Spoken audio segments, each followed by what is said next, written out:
Hello दोस्तों, आप हैं सिलेक्शन इंडिया के ऑफिशियल यूट्यूब चैनल पर। मैं गोविंद आपके समक्ष लाया हूं बेहद इंपॉर्टेंट टॉपिक, और ये टॉपिक आपके आम जिंदगी में आपकी जागरूकता के लिए बेहद इंपॉर्टेंट है, क्योंकि ये आपको ही शिकार बना रहा है। मेरा कहने का मतलब दुनिया और भारत की अधिकांश आबादी इससे ग्रसित है। और वो आज का टॉपिक है दोस्तों ट्यूबरक्लोसिस, या टीबी कह सकते हो आप, या यक्ष्मा कह सकते हो। इसके कई नाम हैं दोस्तों।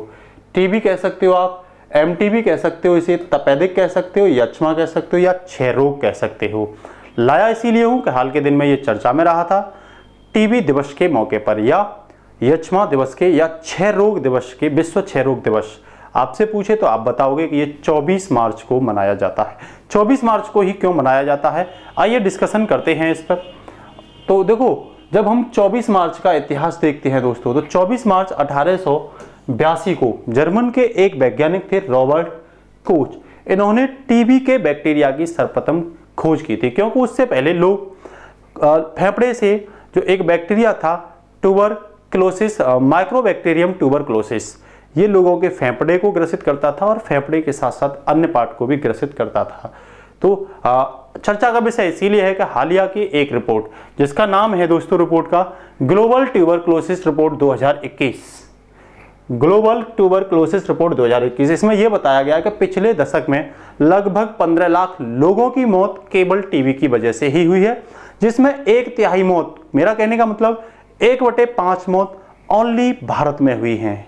मतलब ज्यादातर 8 देशों में, ऐसे देश जो विकासशील हैं और ज्यादातर एशिया के हैं, इंडोनेशिया है, फिलीपींस है, ऐसे देशों में टीबी के केस ज्यादा देखने को मिल रहे हैं। और ये चिंता का विषय, सबसे ज्यादा चिंता का विषय इसीलिए कि भारत के देशों में टीबी, भारत में जो टीबी है वो बहुत ज्यादा लोगों को ग्रसित करी, करोड़ों की संख्या में आज लोग इससे ग्रसित है, जिसमें 30% तो बच्चे ही इसमें क्या हैं, ग्रसित हैं।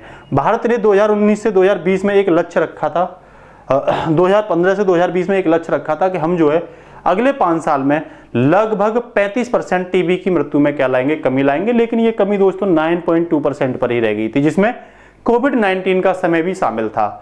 कोविड-19 के समय में अचानक टीबी के केस में गिरावट देखने को मिली थी, जिसके पीछे का कारण था दोस्तों कि लोग मास्क लगाकर रहते थे और एक दूसरे से डिस्टेंस को मेंटेन किए हुए थे। अब बात आती है दोस्तों, आखिरकार टीबी के लक्षण क्या होते हैं, क्योंकि इनको जानना बेहद जरूरी है।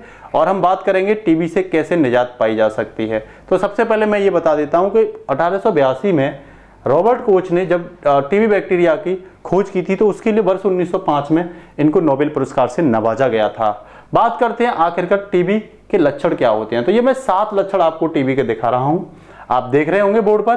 तो इसमें यह बताया गया है कि मान लो आपको शाम के समय कोई हल्का सा बुखार आता है। पहले तो स्पष्ट कर लो, रेयर केस में ही टीबी के लक्षणों में हाई बुखार आएगा, नहीं तो नॉर्मल बुखार ही आता है। आपको नॉर्मल बुखार होगा, पसीना भी साथ में आ रहा होगा, मान लेना आप टीबी से ग्रसित हो सकते हैं। इसकी आपको जांच करानी चाहिए।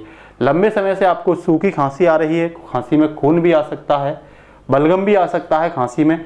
आपको अगर खांसी, सामान्यतः ये माना जाता है कि अगर 7 दिन लगातार आपको खांसी है तो आपको इसका ट्रीटमेंट, मतलब इसका जांच करा लेना चाहिए। आपको बेचैनी रहती है, आप सुस्ती महसूस करते हैं, आपका मतलब शरीर में कमजोरी जैसी स्थिति लगती है, आपको भूख नहीं लगती, आपका वजन कम होता चला जा रहा है निरंतर, क्योंकि भूख नहीं लगेगी तो ऑब्वियस बात है वेट लॉस होगा, ठीक है ना। साथ साथ थकान रहती है, शरीर में दर्द रहता है, तो आपको टीबी की जांच करा लेनी चाहिए। तो एक बैक्टीरिया है जिसका मैंने नाम बताया था आपको, माइकोबैक्टीरियम ट्यूबरक्लोसिस। ये बैक्टीरिया क्या करता है, जो स्तनधारी होते हैं उनके फेफड़ों को संक्रमित करता है। तो उस वजह से फेफड़े के संक्रमण को भी हम टीबी कहते हैं। अधिकांश तो ये बैक्टीरिया फेफड़े को ही संक्रमित करता है, लेकिन ऐसा नहीं है कि ये केवल फेफड़े के संक्रमण से ही टीबी होती है। ज्यादातर जगह टीबी फेफड़े के अलावा जब अन्य पार्ट में होती है, किसी एक्स्ट्रा पार्ट में होती है, तो दोस्तों उसी को हम बोलते हैं एक्स्ट्रा पल्मोनरी टीबी या ट्यूबरक्लोसिस, ठीक है ना। आप बोल सकते हो कि ये फेफड़े की क्या है, फेफड़े की टीबी है। और जब ये मतलब फेफड़े के अलावा टीबी है, और जब ये पूरे शरीर में फैलती है एक ही साथ, जब टीबी या ट्यूबरक्लोसिस जो बैक्टीरिया है वो पूरे शरीर में फैलता है, तो उसे डिसेमिनेटेड ट्यूबरक्लोसिस बोलते हैं। मेरा कहने का मतलब जैसे सर्वाइकल में लिम्फ नोड का हो जाना, मतलब सर्वाइकल को उठना, या जेनेटिक एरिया पर लिम्फ नोड बन जाना, या स्टोमच वगैरह पर या यूट्रस पर। मेरा कहने का मतलब ये है, जैसा कि आप देख रहे होंगे इस डायग्राम में, देखो ये रिपोर्ट है उस समय की जब रॉबर्ट कोच ने क्या किया था, 24 मार्च को इस बैक्टीरिया की खोज की थी और ये अखबार में प्रकाशित भी किया गया था और विश्व क्षय रोग दिवस 24 मार्च को मनाया जाता है। इसमें मैं आपको ये बताना चाह रहा हूं कि देखो टीबी केवल फेफड़े से ही नहीं होती। यहाँ आप देख रहे होंगे ये स्पाइन में टीबी है, सर्वाइकल नोड में टीबी है, यहाँ आप देख रहे होंगे देखो ये यूट्रस में भी टीबी हो सकता है आपको, ठीक है ना। उसके साथ साथ आपको टीबी पेट में भी हो सकता है, ठीक है ना। बात आती है टीबी क्या एक मिथ है, मतलब तो टीबी एक जेनेटिक डिसीज है, ध्यान रखना। मेरा कहने का मतलब लोग कहते हैं टीबी एक जेनेटिक डिसीज है, ऐसा नहीं है दोस्तों, ये मिथ है। टीबी जो जेनेटिक डिसीज नहीं है बल्कि ये एक बैक्टीरिया से क्या होती है, संक्रमित होती है और लोगों के ये बैक्टीरिया जो है या तो आपका इम्यूनिंग सिस्टम कमजोर होगा तब जाएगा, या आपका खान पान ठीक नहीं होगा तब ये बैक्टीरिया आपके आहार में जा सकता है। उसके बाद बात आती है टीबी केवल गरीब लोगों को ही होता है, तो ये भी एक मिथ है, टीबी गरीब लोगों को नहीं होता। टीबी हर उस व्यक्ति को होता है जिनके खान पान में हाई प्रोटीन नहीं होता, हाई न्यूट्रिएंट नहीं होते और एक्सरसाइज भी नहीं होता और वो डेली रूटीन उनका अच्छा नहीं होता और उनका इम्यूनिंग सिस्टम कमजोर होता, उन लोगों को टीबी होता है। या जो डायबिटीज के पेशेंट होते हैं उनका शुगर लेवल नहीं रुक रहा होता, उनको भी टीबी होता है। ज़्यादातर जो टीबी के मरीज हैं वो HIV जो केस वाले लोग होते हैं उनको ज़्यादातर उनका इम्यूनिंग सिस्टम जो प्रतिरक्षा तंत्र होता है वो कमजोर होता है, तो वो भी 50% से अधिक लोग टीबी जैसे रोग से क्या होते हैं, ग्रसित होते हैं। अब बात आती है टीबी से मुक्ति की ओर, मतलब गलत फहमी है या सच्चाई क्या है। तो गलत फहमी तो यही है कि टीबी केवल गरीब लोगों को नहीं होता, ठीक है ना। टीबी मरीज से दूर रहना चाहिए, ये भी गलत फहमी है। ये एक दूसरे से फैलती है, ये भी गलत फहमी है, ठीक है ना। टीबी लाइलाज है, इसका कोई इलाज नहीं है, ये भी दोस्तों गलत फहमी है। टीबी के बारे में अगर हम बात करें, सच्चाई ये है कि टीबी किसी को भी हो सकती है। दुनिया की 1/3 टीबी के जो पेशेंट हैं दोस्तों वो भारत में हैं। टीबी फेफड़े का संक्रमण है। टीबी खांसने के साथ बैक्टीरिया आपका जा सकता है, गाना गाने के साथ बैक्टीरिया आपको संक्रमित कर सकता है। उसके साथ साथ टीबी छींकने पर भी जा सकती है, लेकिन टीबी छूने से नहीं होगी, छुआछूत रोग नहीं है टीबी, ठीक है ना। टीबी का इलाज भी संभव है। तो बात आती है दोस्तों कि टीबी जो होता है वो कब आपको महसूस होगा, तो 2 सप्ताह से अधिक अगर आपको खांसी लगातार आ रही है और उसमें बलगम भी आ रहा है तो निश्चित रूप से आप उसकी क्या कराएं, जांच करा सकते हैं। अब बात आती है दोस्तों कि टीबी के जो मरीज हैं वो 2019 में एक रिपोर्ट आई थी, उसमें यह बताया गया था कि 95% टीबी के मरीजों की मौत विकासशील देशों में होती है और ज्यादातर वो मौत जो है वो 8 देशों में है, जिसमें भारत भी शामिल है। इंडोनेशिया, चीन, फिलीपींस, पाकिस्तान, नाइजीरिया, बांग्लादेश और दक्षिणी अफ्रीका, इनमें सर्वाधिक टीबी के केस पाए जाते हैं। और ये बोला गया है कि अन्य की अपेक्षा जो HIV के मरीज होते हैं उनमें टीबी के फैलने का 18 गुना ज्यादा खतरा होता है।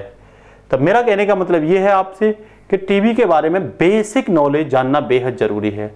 तो टीबी जो होती है वो माइक्रोफोलिक एसिड की वजह से वो बैक्टीरिया क्रिएट होता है शरीर के अंदर, ध्यान रखना। अब बात आती है टीबी क्या एक बीमारी है केवल, या टीबी जो है वो इन्फेक्शन भी है।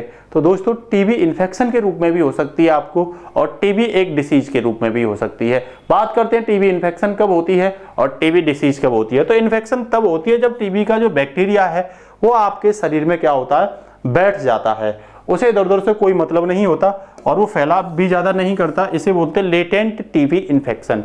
और जब ये बैक्टीरिया दोस्तों लंबे समय के बाद पनपना शरीर के अंदर स्टार्ट कर देता है और फेफड़ों को संक्रमित कर देता है, उस स्थिति में आपको टीबी की डिसीज बन जाती है, बीमारी बन जाती है।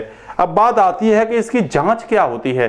तो सबसे पहले इसकी जांच, अगर मान लो आपको फेफड़ों की टीबी है, आपके बलगम आ रहा है, आपके खांसी आ रही है, आपके छींक आ रही है, तो आप उस स्पुटम को लो, उस बलगम को लो और उस बलगम की जांच करवाइए। बलगम में अगर बैक्टीरिया पाया जाता है तो निश्चित रूप से स्पुटम पॉजिटिव टीबी आपको होता है।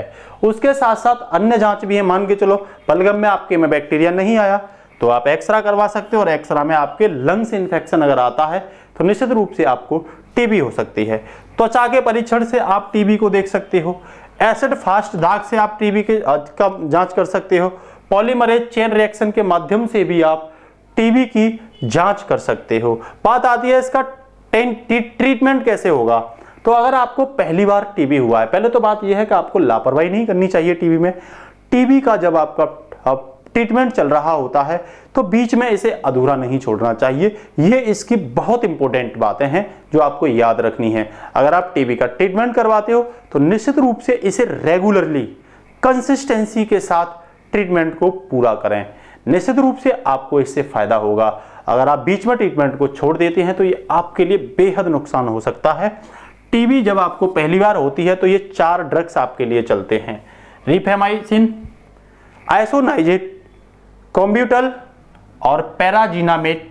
ये 4 दवाएं फर्स्ट टाइम आपकी चलती हैं और ये 4 दवाएं जब चलती हैं और अगले 2 महीने में जब हम रिपोर्ट कराते हैं और ऐसा लगता है इससे बेनिफिट है तो इन दवाओं की क्वांटिटी में, मात्रा में कमी कर दी जाती है।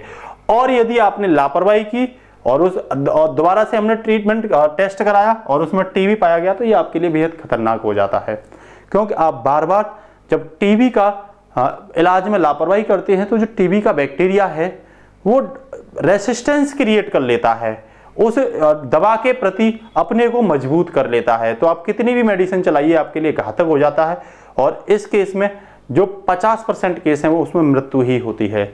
तो दोबारा फिर क्या करते हैं, इसमें कुछ नहीं करते, केवल एक इंजेक्शन और बढ़ा दिया जाता है। ये इंजेक्शन जो है स्ट्रेप्टोमाइसिन इंजेक्शन जो है उसे बढ़ा देते हैं और फिर से आपका 6 महीने के लिए इलाज चलता है। ट्रीटमेंट टीबी का 6 मंथ होता है अगर आप लापरवाही ना करें, रेगुलर के साथ करें। चुनौती क्या है? चुनौती यही है कि आप दवाओं में लापरवाही करते हैं, उस वजह से multi drug resistance tuberculosis create हो जाता है। मेरा कहने का मतलब जो बैक्टीरिया होता है वो आपके शरीर में या आपके लंग्स में जगह बना लेता है। उस स्थिति में 2 कंडीशन बनती है, एक तो रेसिस्टेंस और एक सेंसिटिव। आप इसकी जांच जो है वो सीबी नाट के माध्यम से करा सकते हो। इसकी जांच जब होती है मल्टी रेसिस्टेंस ट्यूबरकुलोसिस की तो उसकी जांच को बोलते हैं सीबी नाट, ठीक है ना। अगर इसके बाद और भी आपको कोई जांच करानी होती है तो एक कल्चर जांच और होती है। अगर इसमें क्लियर नहीं होता है तो डॉक्टर कल्चर जांच भेजते हैं आपको कराने के लिए, ठीक है ना। तो अब बात आती है कि जो मल्टी ड्रग रेसिस्टेंस है, पहले इसका इलाज लगभग 18 मंथ चलता था, लेकिन अब नई टेक्नोलॉजी आने की वजह से इसका इलाज भी पॉसिबल है, लेकिन आपको टीबी के इलाज में बेहद केयरफुल रहना पड़ेगा। बात आती है कि कहां कहां इनकी सुविधा आपको मिल रही है। तो जो गवर्नमेंट यूनिट सेंटर हैं, सिविल हॉस्पिटल जो है, वहां पे RNTCP में जाकर के आप उसके बारे में सलाह ले सकते हो, आप अपना ट्रीटमेंट करा सकते हो, आप अपनी जांच भी फ्री में करा सकते हो। तो बात आती है किसको हो सकती है टीबी, ये भी जानना जरूरी है। तो जिसका इम्यूनिंग सिस्टम कमजोर होता है उसे टीबी हो सकती है। डायबिटीज में शुगर कंट्रोल नहीं हो पा रहा है तो टीबी हो सकती है। HIV वाले को तो 50% से ज्यादा केस टीबी के ही देखने को मिलेंगे। आहार आपका ठीक नहीं है तो भी टीबी हो सकती है। तो आप संतुलित आहार लीजिए दोस्तों, निरंतर साफ सफाई में रहिए, माइक्रोबैक्टीरियम ट्यूबरकुलोसिस को आप पनपने ही मत दो जिससे कि आपको टीबी होगा। अगर आपको इन्फॉर्मेशन अच्छी लगती है तो ज़्यादा से ज़्यादा शेयर करिए जिससे समाज को इसका लाभ हो। मिलते हैं अगले शानदार टॉपिक के साथ दोस्तों। नमस्कार, थैंक यू।